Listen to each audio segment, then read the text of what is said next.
هذه الكماله ديال الفيديو ديال رفيصه. غدا هنايا عندي دويمه ديال الزعفران، عندي 3 حبات ديال الثومه، الملح. غدا ندير شويه ديال السكينجبير لحقاش انا عندي فروج اخر راني مرقداه دايره في المجمد، راه قد ما رقدتو. هادشي ديال هذا ديال الرفيصه، الدجاج ديال الرفيصه صراحه كيجي لذيذ، غير رقدوا ما تخافوش منه، ولا 3 ايام 4 ايام ماشي مشكله. عندي هنايا جنجبيل او سكينجبير، عندي معلقه ديال البزار، معلقه ونص تقريبا. عندي هنايا الخرقم او الكركم، خرقم عرق كما كنسميوه حنا بالدارجه. وغادا نجبد راس الحانوت او البهارات السبعه، او كل واحد كيقولها، حنا كنقولها مساخن بالدارجه.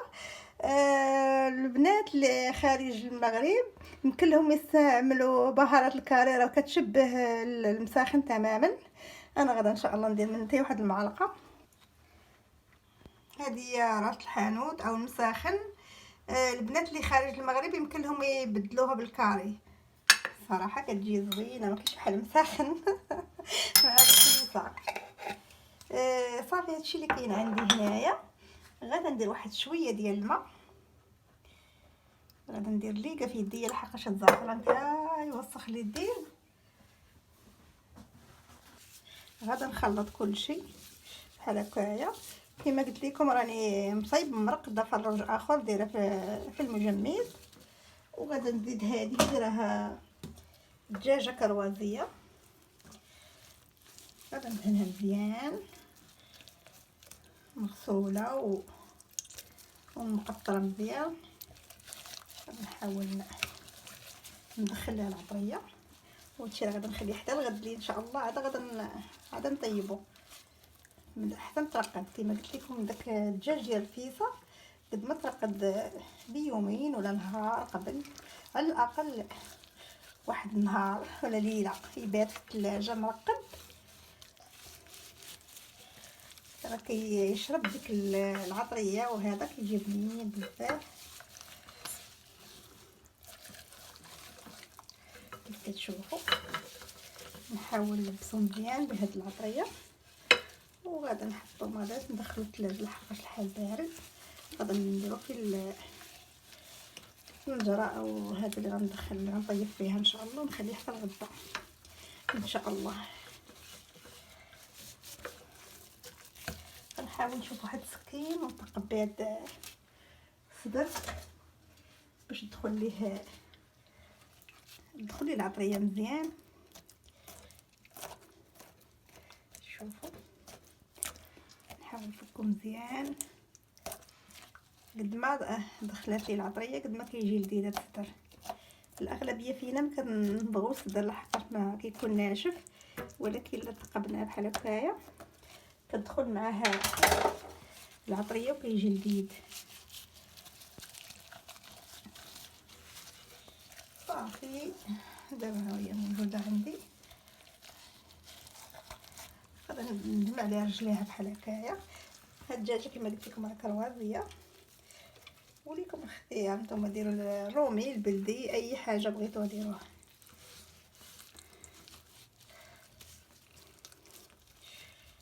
صافي نتلاقاو غدا ان شاء الله باش نطيبوهم ان شاء الله. يلا تصبحوا على خير. دابا عندي 12 ديال الليل. صباح الخير عليكم. اليوم جينا نطيبوا هاد الرفيصه اللي رقدت البارح، هاد الكروازيه. وهذه الدجاجه الاخرى كانت عندي من قبل مرقدين مصابين نفس التتبيله اللي درت لهذه، راه درت حتى لهذه. غادا نزيد واحد 2 بصلات، غادا ندير النص هنا والنص هنايا. كما قلت لكم هاد الدجاج الكروازي غياخذ لي الوقت شويه باش يطيب. غنسد عليه الكركم، وهذا راه كيطيب دغيا. غادا نفور عليه حتى نسمن. هنايا عندي 1 كيلو ديال البصله مع واحد الحبه ديال فص ديال الثوم كبير. ان شاء الله تنطلقوا من نصايب هذه. انا غادا ندير هذا الشيء نردو على النار يطيب، وغادا ندير الماء الكافي اللي غادي يكفيني في كل شيء. وهانتوما معايا. عندي هنا داك الكيلو ديال البصله قطعته وغادا نديرو في الطنجره يطيب. عندي شويه ديال الحلبه، عندي واحد الربع ديال العدس، غندير هي طيب بوحدها، والحلبه بوحدها. اللي ما كيبغيش ما يديرهاش. بالنسبه لي انا كنبغي ضروري في الرفيسه، غادا نديرها ونحطها في الزيت بوحدها. بالنسبه للدجاج راني درت فيه نص كاس ديال زيت الزيتون، قسمته له بجوج لحقاش الرفيسه فيها الزيت بزاف، ونبقاو نزيدو الزيوتات. اللهم دير شويه ديال زيت الزيتون فقط. هذه غندير فيها واحد شويه زيت الزيتون، ندير فيها شويه الروا من الكوكوط ولا البرمه، ونخليها تعسل بوحديتها بلا سكر بلا والو. ايوا صافي، نتلاقاو ان شاء الله من بعد ما نطيب هادشي. دابا غادا ندوز المسمن باش نفورو. هو راه طيب، بغيت نفورو لحقاش صايبتو البارح قطع شويه باش يجيني صافي هذا السقيه. غادي ندير هكا بالكاس، واللي دارو في البلاصه ما بلا ما يفورو يسقيه نيشان، يطيبو مزيان، يبقى شويه اخضر.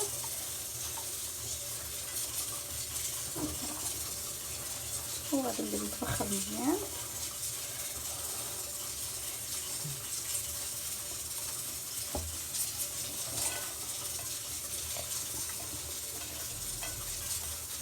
صافي، كنتمنى البنيات اللي طلبوني على هاد الرفيصه يكونوا يشوفوني ان شاء الله.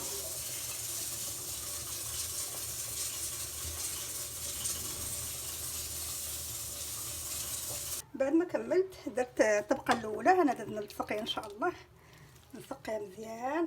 الطبقه الاولى لان الرفيصه راه كتشرب بزاف. بعد ما طيبت كلشي انا درت دابا ان شاء الله السقيه. غنسقي الطبقه الاولى مزيان مزيان لحقاش الرفيصه راه كتشرب. وديروا البلول بالكافي، الروا الكافي اللي غادي يكفيكم. وغادا ندير الطبقه الاخرى وانتم غادي بحال هكا باش يجي كلشي مسقي مزيان. نعاود ندير الفوقانيه حتى هي نقادها.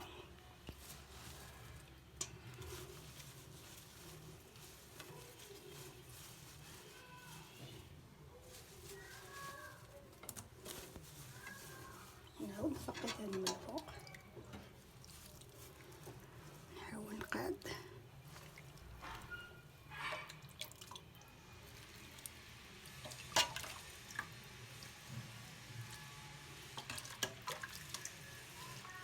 بقاو جوج جناب وكلشي مزيان مزيان. كما قلت لكم الرفيصه راه كتشرب. سقيو ما تخافوا كاع منها، قد ما تسقات مزيان راه كتشرب وكتجي لذيذه.